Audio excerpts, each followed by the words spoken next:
Hello there, folks. Hope you're all doing well. Just out here, this place we're staying, south of Lisbon, Portugal. Really beautiful and amazing that they have this lined walkway with the palms here. Absolutely stunning. And I was looking at these, and they let them skirt, and they look really great. And I was wondering, because at first, I think they're Robusta, but I was wondering if they're possibly a bit hybridized. I don't know, this trunk, it just looks ever so slightly thicker. You can see my foot there, ever so slightly thicker than Robusta. And of course, it's possible, palms have been in Portugal, these palms at least, Washingtonia have been for at least 150 years, probably, maybe more.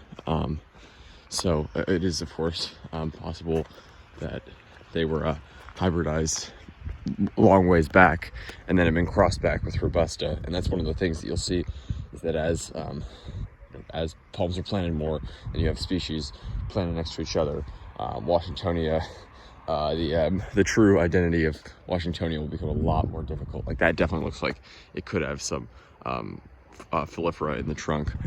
But then over here you see this beautiful foliifera, and this one's, look at this beautiful leaning trunk, and then you see a Robusta there. So that's interesting. Like, that Robusta is very skinny and this foliifera are very thick, but these ones look more Robusta-ish. But of course they could have just been crossed back with Robusta. But yeah, the whole hybrid situation is going to become a lot more difficult as just as palms mix around more where they're planted.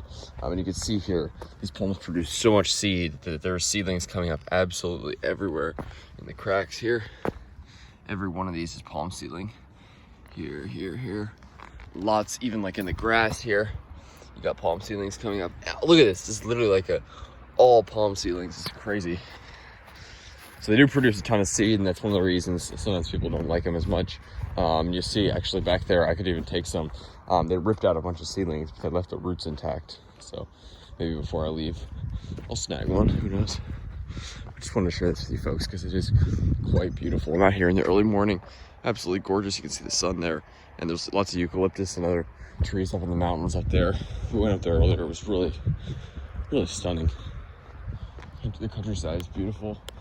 And you can see all the way to Lisbon from here, but unfortunately, there is quite a bit of smog out this morning. Yeah, you can see. I'll go over here really quickly, show you guys these other washies. So yeah, you got this. Clearly looks like pretty pure Robusta, assuming there's no hybridization there. And this looks like very pure foliifera. You can just see how thick that trunk is. Quite old too. That's a very old foliifera. And those are the Robustas. I would guess those are probably maybe 30, 40 years old.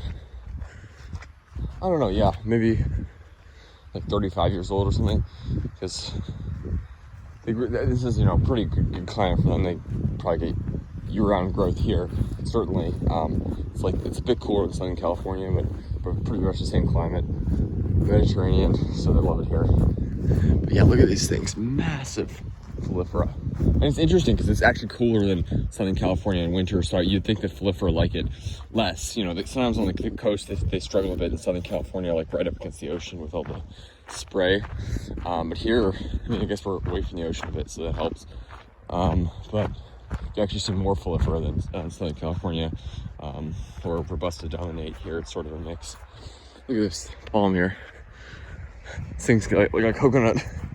It's got like a curved trunk like a coconut. It's so funny.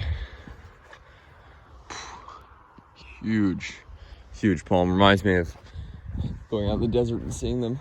And you got these stone pines over there. Absolutely gorgeous trees. Those are like what you see in Rome. Those beautiful, beautiful pines. Absolutely gorgeous the way it hits the early morning. My camera's getting blocked out there.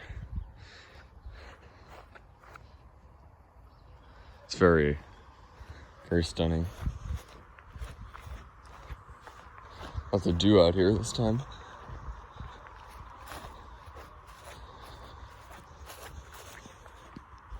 But yeah, Portugal's got some great palms.